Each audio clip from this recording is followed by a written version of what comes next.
안녕하십니까 선배 후배님들, 안전한 아빠 안전아빠입니다. 오늘 영상은 합격을 위한 철골 공사에 대해서 말씀을 드려보도록 하겠습니다. 이번 영상은 개인적으로 심혈을 많이 기울였고 내용이 조금 많으니까 필요한 내용만 스킵해서 보셔도 좋을 것 같습니다.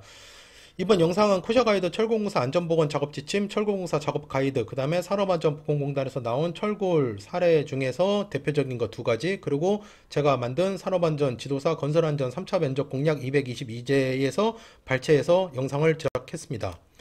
철골공사의 개요. 철골 공장 또는 현장, 대부분 철골 공장에서 제작이 되죠. 철골 부재를 운반해서 현장 여건에 적합한 세우기 공법에 의해 설치하는 것으로 구조물 규모, 형상, 대지, 현장 조건 등을 고려, 설치, 조립하여 시공하는 것을 말한다. 이게 철골 공사의 정의지요. 철골은 대형화, 고층화, 복잡화 추세에 맞추어 널리 사용되어 시공되고 있고 실제로 그렇습니다. 실제로 그냥 폭넓게 사용되고 있고 거의 그냥 항상 사용된다고 보시면 될 것 같아요. 그리고 고소 작업, 중량물 취급, 장비 사용 등의 철골공사의 특성으로 인해 이게 철골공사의 특성이죠. 대부분 고소 작업이고 철골 부재 자체가 뭐 중량물이고 뭐 보호 하나에도 몇 톤씩 하니까요. 조그만 보호 하나에도 몇 톤씩 하니까. 그리고 그걸 뜰려면 당연히 이동식 크레인이든가 아니면 뭐 타워 크레인으로 장비를 사용해야 되고요. 그렇기 때문에 재해가 지속적으로 발생되고 있으며 중대재해 및 대형재해로 이어질 만큼 그 우려가 크다.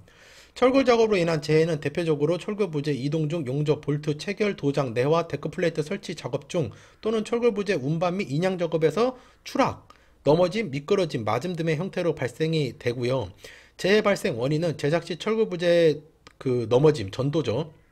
뒤집어짐, 그리고 설치 시 안전대 부착 설비 미설치, 안전대 부착 설비, 그리고 작업자가 안전대를 미부착 또는 이제 미착용, 그리고 가설 통로 미확보, 철골 부재 해체 작업 시 해체 순서 및 방법을 미준수, 철골 부재 넘어짐에 대한 전도 예방 조치가 불량했다라든가 아예 안 했다라든가, 내화 작업 시 계구부 안전 조치 불량 및 고소 작업 대 관리 감독 소홀, 그리고 이 내화 뿜치를 얘기하는 겁니다. 철골은 무조건 내화 뿜치를 해야 되기 때문에. 근데 저는 이제 보건 분야는 다루지 않고 이제 안전 분야에 대해서만 말씀을 좀 드려보도록 하겠습니다. 도장 작업 시 이동 통로, 승강 사다리, 고소 작업 때 등 안전 기준 미준수인데 철골 작업은 철골 공사는 대부분의 사망 재해가 추락입니다. 통계에 따르면 제가 다 확인하고 말씀을 드리는 건데 92%가 철골 공사에서 추락으로 인해 사망이 됐고요. 그러니까 철골 공사로 인한 사망 사고가 90%다. 뭐 그냥 다 추락으로 돌아가신 거죠, 사실. 철골 공사 작업하시는 분들이. 그리고 전체 건설업에서의 그 철골 공사가 차지하는 비중은 12%, 12%에서 14% 사이고요. 그 다음에 그 공사 규모로 봤을 때는 50억 이하 공사, 그러니까 이제 소규모 공사장이죠. 소규모 현장인데 50억 이하 철골 공사 현장에서 발생된 게 80%가 넘습니다. 그러면은 뭐 제 영상을 보신 분들은 아시겠지만 이게 또 같은 내용인데 철골 공사에서의 사망사고 재해 예방은 바로 답변이 나오죠. 50억 이하 소규모 철골 공사에서의 추락 재해 예방 조치가 철골 공사 사망 사고의 그 예방 조치가 되겠죠. 바로 그렇게 이어지는 겁니다, 사실. 예, 문제점이 나오면은 답이 나오는 거니까요. 다음, 작업 순서. 작업 순서는요, 작업 계획서를 작성을 하고, 공장에서 철골을 제작을 하고, 그리고 이제 그거를 운반해 옵니다. 근데 이게 서울 경기도권에는 거의 없어요. 대부분 지방에 있습니다. 지방. 예. 뭐 전라도든 충청도든 경상도든. 그러니까 서울 경기 공사를 두고 봤을 때 물론 부산에서 공사를 한다고 해도 대부분 이 대도시 쪽에 있지 않죠. 이 현장 이 공사장이 그 공장이. 그리고 운반해 오죠. 그리고 자재를 현장에 반입을 하고요. 그리고 철골 부재를 설치를 하겠죠. 이제 설치를 한다는 내용은 이거를 이미 인양 양중을 했다는 거죠. 인양 양중에 여기 들어가 줘야 될 거고. 그 다음에 가조립, 그리고 검사, 그리고 이게 이제 그냥 도장이든 내화 도장이든 도장을 하고 양생 이렇게 이루어지는데 이게 이제 철거공사의 이제 큰 순서라고 보시면 되고 중요한 사항입니다. 시험에서 물어볼 수 있는 내용이고요. 그리고 철골이 들어왔을 때, 그러니까 지금 이 철골 부재 자재가 반입이 됐을 때부터 철골 세우기 순서를 보시면은 이 위에 줄만 보시면 되는데요. 이게 분리가 안 돼가지고 앙커 볼트를 설치를 하고 기둥을 세웁니다. 이 볼트를 세우고 기둥을 세우고 그리고 볼을 조립한 다음에 볼을 위에 앉히고 그 다음에 작은 볼을 앉히고 바로 잡고 수직도나 수평도를 체크를 하고, 그리고 본체계를 하고, 그리고 다음 그 단계를 올라가는 겁니다. 그러니까 이 단계를, 철골을 기본적으로 보시면은 레고 생각하시면 돼요. 레고. 그 블럭을 보시면은 블록으로 집을 짓는다고 생각을 해보시면 판때기가 있고, 그리고 이제 기둥을 세워야 될 거 아닙니까? 그리고 위에 판때기를 또 얹혀야 되겠죠. 만약에 이게 약하다고 하면은 이제 직선으로 된 길다란 블록을 하나 더 올려야 될 거고, 그럼 이게 이제 보가 되는 거죠. 밑에 쌓아 올린 거는 기둥이 될 거고, 그리고 위에 판때기가 슬라브가 될 거고, 그렇게 보시면 됩니다. 이 철골공사에서 이 슬라브가 돼주는 게 데크플레이트고, 지난 제 영상에서 한번 다루었습니다. 데크플레이트 자체가 워낙 중요하기 때문에 데크플레이트는 제가 별도 영상에서 다루었고요. 철거공법의 종류. 일단 요 큰 굵은 글씨 5개를 먼저 보시면 되는데, 리프트 공법, 스테이지, 현장 조립, 지주공법, 병립공법이 나와 있는데, 이게 그 건설안전기술사나 산업안전지도사의 2차, 3차 여러 교재를 보시면은 보통 이거 5개는 다 들어가 있고요. 추가로 또 몇 개 나와 있거나 아니면 지주공법이 빠져있고 다른 게 들어가 있는 게 있거든요. 근데 대부분 이 5개를 써도 정답으로 인정이 된다. 당연한 거죠. 이거는 이제 그 노동부에서 나온 자료를 제가 바탕으로 한 거니까. 그래서 리프터 공법은 구조체를 지상에서 조립한 다음에 조립을 다 하고 이동식 크레인이나 유압잭으로 들을 올려서 건립하는 공법으로 체육관, 공장, 전시관 등의 건립에 이용을 하고, 스테이지 조립 공법은 파이프 트러스 같이 맞춤이 용접 구조로 가조립된 거를 달아 올리기로 올린 다음에 스테이지를 짜고 철골 각 부재를 3스테이지 지지하면서 접합하여 전체를 조립하는 과정이라고 보시면 되고, 현장 조립 공법은 부재 길이, 폭, 종량 등의 그 여유를 전체로 조립해서 반입을 못하는 경우, 이게 너무 크거나 너무 이제 그 현장이 도심지에서 하거나 그럴 경우에는 이거를 다 잘라가지고 가져온 다음에 현장에서 갖다가 일일이 갖다 붙이는 거죠. 뭐 갖다 붙이면 이제 용접을 하겠죠. 용접을 하고 그 다음에 이제 고력볼트로 붙이겠죠. 그 다음에 이제 지조공법은 부재의 길이, 중량들 제한을 전체를 더 올려 조립 불가시 접합에 지주를 세워서 접합을 끝내는 지주를 철거하는 공법. 사실 이거는 그렇게 많이 쓰이지는 않는 공법입니다. 병립공법은, 병립이라고 하시면 이제 우리 그 옛날 병풍 보시면 돼요. 그렇게 이렇게 딱딱딱 세운다고 보시면 돼요. 계단식으로 최상층까지 철골을 건립해서 완료하고 순차적으로 계산하는 건립공법이라고 보시면 됩니다. 이거 5개 암기사항입니다. 그 다음에 재해 사례를 보겠습니다. 재해 사례를 보실 줄 알아야, 제가 다른 영상에서 여러 번 말씀을 드렸지만 재해 사례를 보실 줄 알아야 공부할 때 연상이 잘 됩니다. 그리고 어차피 이쪽 일을 건설안전 분야를 하실 거면은 재해 사례를 보실 줄 알아야 돼요. 제가 여러 영상에서 여러 번 언급했지만, 재해 사례는, 철공공사에서 재해 사례는 제가 전도랑 추락 2가지만 이번 영상에서 다뤘습니다. 어차피 철공공사에서 90%가 추락으로 인한 사망재해가 발생하기 때문에 재해 사례를 관련해서 나온다고 하면은 추락 아니면 전도입니다. 철공공사에 있어서요. 아울렛 신축공사 현장에서 연결통로 철골기둥 세우기 작업 중 앙커볼트에 너트를 체결하고 철골기둥이 인양 샤크를 해체하려는 순간, 그러니까 얘는 지금 이렇게 떴겠죠. 이동식 크레인으로 이렇게 누워있던 거를 얘가 이렇게 떠가지고 이렇게 세우고, 여기다 이렇게 그 앞놈 손놈을 싹 맞춘 다음에 딱 낀 다음에, 그럼 이제 여기 이제 가서 이제 조립을 해야 되니까, 설치를 해야 되니까 작업자가 이제 올라갔겠죠. 올라갔는데 가조립을 한 상태에서 이 작업자가 풀으라고 했겠죠. 밑에 신호수가 있었는지 없었는지 모르겠지만 뭐 풀으라고 했겠죠. 그럼 얘 이제 이 샤크를 풀었단 말입니다. 그럼 이 기우뚱 넘어간 거죠. 이게. 그러면 이제 여기서 나와주는 게 이제 철골 자립도가 나오는 겁니다. 철골 자립도 검토, 요게 나와주는 거고, 너무나 자주 나오는 그 문제 내용인데, 지금 이거에서 봤을 때 이 사람이 안전대를 체결하고 올라갔더라도 이거 구조체 자체가 넘어갔기 때문에 이 사람은 뭐 당연히 사망을 했고요. 그러면 여기에서 해줘야 될 거는 이 근로자에 대한 안전조치가 아니라 이 구조체 자체에 대한 안전조치가 이루어졌어야 되는 겁니다. 그러면 이제 제가 다음 페이지에 나오겠지만, 여기 이제 텀버클로 이제 여기를 잡아줬어요. 팽팽하게 긴장해가지고 잡아줬어야 됐겠죠.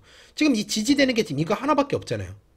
지금 높이가 나와 있는데 지금 10m가 넘죠. 제 글씨가 작아서 안 보이죠. 16m인 것 같은데, 그럼 이거는 너무 위험하죠. 지금 4, 5m짜리도 아니고 이게 지금 너무 위험하죠. 지금 이게 한 본이, 지금 이거 한 본인 것 같은데 여기를 연결을 했는지 안 했는지 모르겠지만 이게 한 본인데 지금, 그럼 이게 올라가면 올라갈수록 이게 옆으로 기우뚱할 확률이 높지 않습니까?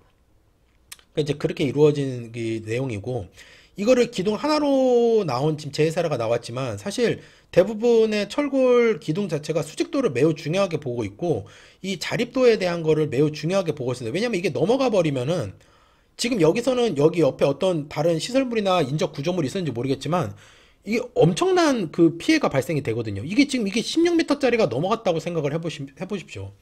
여기 뭐 차량이 있거나 지나가는 행인이 있거나 구조체가 있거나 이 사람 한 명만 지금 돌아가신 게 아니잖아요.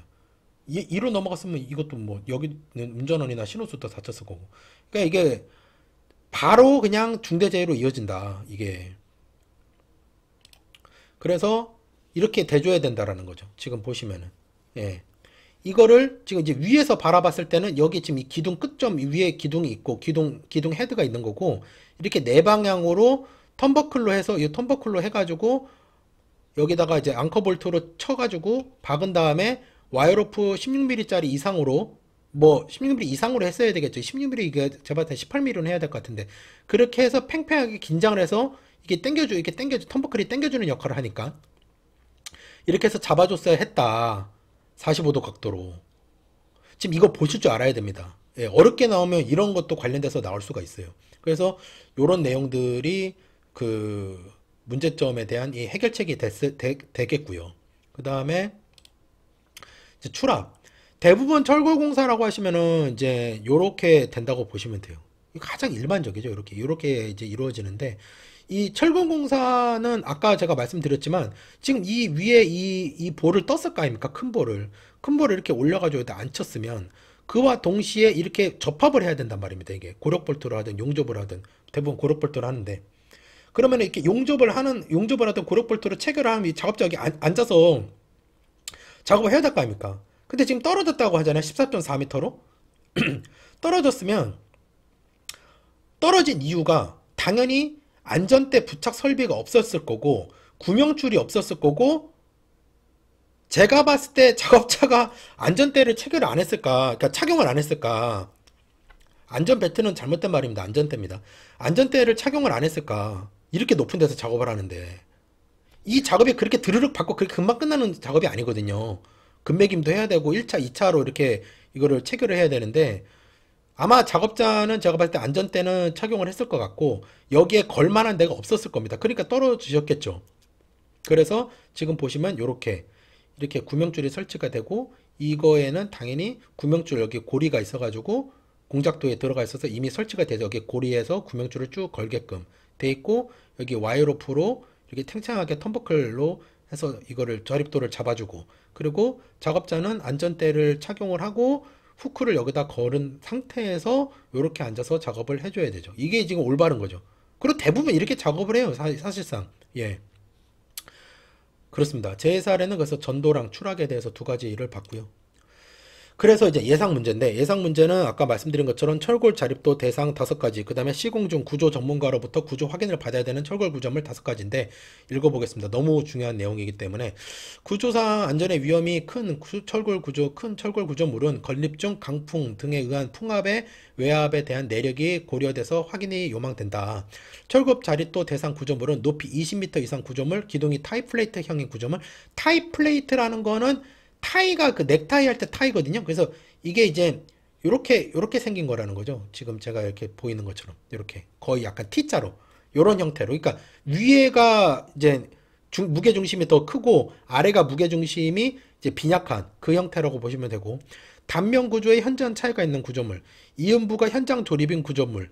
현장에서 조립했다는 거죠. 부재관 체결을 이미 공장에서 떠가지고 그 본 부재 그대로 온 게 아니라 폭과 높이의 비가 1대4 이상인 구조물. 예. 그리고 시공 중 구조 전문가가 구조 확인 받아야 되는 철골 구조물은 캔틸레버형 구조물. 캔틸레버형이라고 하면은 그 타이플레트형이랑 거의 비슷하게 생각하시면 됩니다. 그리고 이제 위에가 크고 아래가 이제 빈약한 이렇게 좁게 되는. 그러면 이제 전도 위험이 더 크겠죠. 위에가 무게가 더 크고 무게 중심이 크니까. 그리고 기둥 간 사이 거리가 20m 이상인 구조물, 시공 공법이 특수한 구조물, 일절의 높이가 10m 이상인 구조물, 그리고 시공 중 불균형 모멘트가 크게 발생하는 구조물은 구조 전문가로부터 구조 확인을 받아야 되는 철골 구조물이죠. 요 두 개 상당히 중요합니다. 상당히 중요한 내용입니다. 충분히 나올 수 있습니다. 그래서 암기돼 주셔야 되는 내용이고요. 다음, 철골공사 작업 시 안전관리 기준. 뭐 일반적인 내용을 넣었는데 철골은 기본적으로 고강도이며 연성이 좋고 시공성과 재활용성이 있다. 그렇죠. 반면 녹이 발생되면 화재에 취약하고 접합부에 대한 취약부가 존재하고 자굴에 대한 안정성 검토가 필요하다. 자굴은 압축자굴, 국부자굴, 횡자굴이 있고 강풍에 의한 독의 위험이 있기 때문에 자립도 검토 요망이 필요하고 그 내용은 요 내용이 되겠다. 철골자복은 강풍이 10분간 초속 10m 이상, 강우량이 1시간당 1cm 이상, 강설량이 1시간당 1mm 이상인 경우 작업을 중지시켜야 하며 강풍 시 철골 구조물의 높은 곳의 부재 결속, 와이어로프 및 텀버클로 임시 가세 보강 조치, 철골 작업의 안전 가시설 등의 사전 점검을 통해서 재해를 미연에 방지해야 합니다. 이게 거의 이제 그 집중적인 필요한 내용만 이제 취합해가지고 넣는 건데 여기에 이제 추가되는 내용이라고 하면은 근로자 안전조치 사항이 될 텐데 근로자 안전조치 사항은 사실 너무 기본적인 내용이고 근로자 조치 사항이 그 다음 장에서 나오는 재예방 설비랑 연관되기 때문에 제가 여기다 내용을 넣지 않았습니다. 철골 세우기는 이제 가설 부재나 부품을 포착하는 것을 위험한 작업, 위험 작업이 대부분 고소 작업이죠. 철골 작업이. 그래서 사전에 공작도에 포함되어야 되는 사항이고 이게 산업안전지도서 건설안전 12회차 2차에서 나온 문제입니다. 여기 보시면 이제 외부 비기 화물 승강 설비용 브라켓, 기둥 승강용 트랩, 사다리 거리용 부재, 구명줄 설치용 고리, 세우기에 필요한 와이로프 거리용 고리, 안전난간형 설치용 부재, 기둥 및 보 중앙에 안전대 설치용 고리, 달대비기 및 작업발판 설치용 부재, 방망 설치용 부재, 추락방망이죠. 비계 연결용 부재, 방호선반 설치용 부재, 양중계 설치용 보강제 등이 있는데 여기서 최소 5개 이상은 무조건 암기를 하셔야 됩니다. 그래서 친절하게 제가 사진을 넣어 놨는데요. 요게 승강용 트랩입니다. 요게 또 기준이 있죠. 답당 간격이 있고 이 폭이 있고 폭이 일정해야 되고요. 요게 승강용 트랩입니다. 이걸 밟고 올라가야 돼요. 이게 없다고 생각하시면은 사다리를 세우거나 고소 작업 때나 또 추가적인 어떤 설비가 들어가줘야 될 거 아닙니까? 이게 있으면 어찌됐건 여기 줄을 이제 구명줄에 후크를 걸고 이렇게 쭉쭉쭉 올라가면 되는데 이게 있으면요. 이게 없으면 사다리를 일자로 펴서 올라가거나 아니면 고소 작업차나 아니면 이동식 비계를 또 대가지고 그 위점으로 그 위에까지 올라가서 작업을 해야 되는 거 아닙니까? 그러니까는 이게 이 승강용 트랩이 되겠고요. 요게 이제 그 고리가 되겠습니다. 이게 이제 뭐 방망 설치형 고리가 될 수도 있고 와이로프형 고리가 될 수도 있고 뭐 고리 형태는 여러 가지로 쓰임새가 있으니까 이렇게 나누면 이렇게 되겠지만 공부하는 입장에서 봤을 때는 근데 대부분 여기 지금 있는 거면은 이게 이제 추락 방망용 고리가 있는 거고 요게 철골 공사 자체는 앞서 말씀드린 것처럼 철골 부재 자체를 공장에서 제작해 가지고 그대로 떠서 현장에서 조립만 하기 때문에 철골 부재를 공장에서 제작을 할 때 그 제작 공작도에 지금 이 내용들이 포함이 돼줘야 된다는 거죠. 그러니까 당연히 중요할 수밖에 없겠죠. 이게 이제 안 들어가주면은 현장에서는 예를 들어서 이게 없으면 추락 방망을 어떻게 걸 겁니까? 여기다 줄을 돌돌 말아서 걸거나 아니면 이게 없으면 아까 말씀드린 것처럼 또 다른 설비나 장비를 타서 이제 올라가야 되는데 그러니까 이게 중요할 수밖에 없는 거죠. 왜냐면 안전 가시설을 설치를 하게끔 밑작업을 해주는 거니까. 이게 당연히 그래서 시험 문제 나올 수밖에 없고 실제 12회차 산업안전지도서 건설안전에서 나왔었고요. 다음 그래서 이게 이제 그 안전보건 작업 지침에 나와 있는 건데 재해방지 설비가 이거 되게 중요한 내용인데요. 이게 이제 예문사나 세화나 여러 교재에 이미 요 표가 그대로 들어가 있습니다. 근데 이거는 산업안전보건공단의 안전보건 작업지 철골공사 안전보건 작업 지침에 있는 내용입니다. 그대로 있는 내용을 그 교재에서 그대로 캡처해서 가져온 거고요. 여러분이 아시다시피 저는 이제 교재도 보긴 했지만 저는 독학을 했기 때문에 제가 이거는 너무 중요하기 때문에 읽어보겠습니다. 뭐 사실 다 중요한 내용만 제가 따왔는데 지금 이제 재해방지 설비에서 봤을 때 추락방지, 낙하비례 비산 방지 이 두 가지로 나눠지는데 추락방지는 안전한 작업이 가능한 작업 발판 그리고 그거의 용도는 높이 2m 이상 추락 위험이 있는 장소 설비는 비계, 달리비계, 수평, 작업 통로겠죠. 그리고 안전난간, 고소작업대가 될 거고 추락자를 근로자를 보호할 수 있는 것 작업 발판 설치가 어렵거나 계급부 주위로 안전난간 설치가 어려운 곳은 추락 방종 방망을 설치를 해야 된다는 거죠. 그리고 추락 우려가 있는 위험 장소인데 작업자 행동을 제한할 수 있는 거는 계급부 작업 발판의 끝, 단부죠. 안전난간 및 방어울 방어울이나 사실 뭐 안전나간이나 거의 비슷한데. 그리고 작업자의 신체를 유지시켜주는 것. 이게 이제 가장 마지막 보루죠. 이게 최소한의 가장 소극적인 안전 조치인데, 이게 안전대 부착 설비, 안전대 구명줄이 될 테죠. 지금 이 내용들이 앞서 말씀드렸던 철골 제작 공작도에 들어가 줘야 되는 내용인 거고요. 낙하 비례에 대한 내용은 위에서 낙하하는 것을 막는 거는 방호 철망, 가설 앙카 설비, 방호울이 있고, 그리고 3자의 위해 방지는 방호 철망, 방호 시트, 방호울, 방호 선반, 낙하물 방지망, 그리고 불꽃의 비산 방지, 방연포, 불연포인데 이제 현장에서 보통 버미글라스라고들 하는데요. 글라스울이나 이제 그게 이제 떨어져도 불꽃이 안 튀게끔 해주는 거니까. 제가 용접용단 작업지침 설명드릴 때도 말씀을 드렸지만, 그래서 요 내용들이 철골공사 재해방지 설비가 되겠다. 재해방지 설비라는 거는 안전에, 건설안전 분야에서는 당연히 아셔야 되는 내용이고, 이게 가장 일반적인 철골공사에서 추락 방망을 설치한 거고, 추락 방지망 설치에 대한 내용은 제가 전에 영상에서 다뤘습니다. 그래서 여기 끝에 철골 공작도에 따라서 여기 이미 이거를 걸 수 있게끔 여기 고리가 되어 있겠죠. 그래서 이렇게 걸었겠죠. 그러면 작업자가 혹여 떨어지더라도 사망으로 이어지지는 않겠죠. 사진입니다. 이 철골공사는 그래서 지금 보시면은 이게 좀 이해를 돕기 위해서 제가 사진을 가져온 건데, 이 참 적절한 사진이라고 생각합니다. 제가 예전에 맡았던 현장에서 제가 직접 현장에 있던 사진인데, 이렇게 지금 이게 보여요. 이 부자가 이렇게 오는 겁니다. 이렇게 이게 이렇게 오면, 이거를 지금 뭐 여기가 지금 6층이나 7층이라고 하면 여기까지 이동식 크레인으로 이걸 올리고, 하이드로 크레인으로 올리고 나서 이 안전대 부착 설비, 안전대를 후크를 걸 수 있는 이 구명줄이랑 이걸 여기 설치를 합니다. 설치를 하고 타워 크레인으로 당연히 이제 두 줄 거리로 해야 되겠죠. 두 줄 거리로 이렇게 뜹니다. 떠서 건립할 위치에다가 설치할 위치에 앉혀요. 앉혔죠. 앉히고 작업자는 이제 위로 올라가죠. 예. 렌탈로 올라가든 뭐 밟고 올라가든 또 올라가서 요 아까 기 설치된 안전대 불차 설치 구명줄에 안전대 후크를 걸고 작업을 하는 겁니다. 지금 이분은 여기서 지금 고룩볼트 작업을 하고 계시는데, 이게 가장 일반적이고 이해하기 쉬운 철골 작업의 핵심이라고 보십니다. 지금 이 작업이 이루어지기 전에 작업이라 하면은 공장에서 공작도에 따라서 작업이 된 다음에 가지고 와서 현장의 공지 유무를 파악한 다음에 이제 고압전선 그런 것들의 어떤 그 지작물에 대한 장애물에 대한 파악을 한 후에 안치고, 전도 위험이 없는 장소에 앉힌 다음에 그거를 장비를 떠서 올릴 때는 주변에 이제 그 출입 통제 조치라든가 신호수 배치라든가, 그리고 그 장비에 대한 운전원에 대한 자격 유무 확인이 되어야 될 거고, 그리고 이제 그 장비가 전도가 되지 않게끔 아웃트리거 최대 확장 및 깔판 조치 뭐 이런 것들이 이제 따라서 와주는 거죠. 그렇게 해서 이거를 떠서 올리는 겁니다. 올리고 나서 이 작업들이 이루어지는 거죠. 이 작업들이. 그래서 이렇게 이해를 돕기 위해서 오늘 철골공사에 대해서 조금 오랜만에 길게 말씀을 드렸는데요. 아무쪼록 큰 도움이 되셨으면 하는 바람이 있고, 철골공사에 대해서 큰 도움이 되셨으면 좋겠습니다. 오늘 영상도 시청해 주셔서 감사합니다. 열심히 하겠습니다.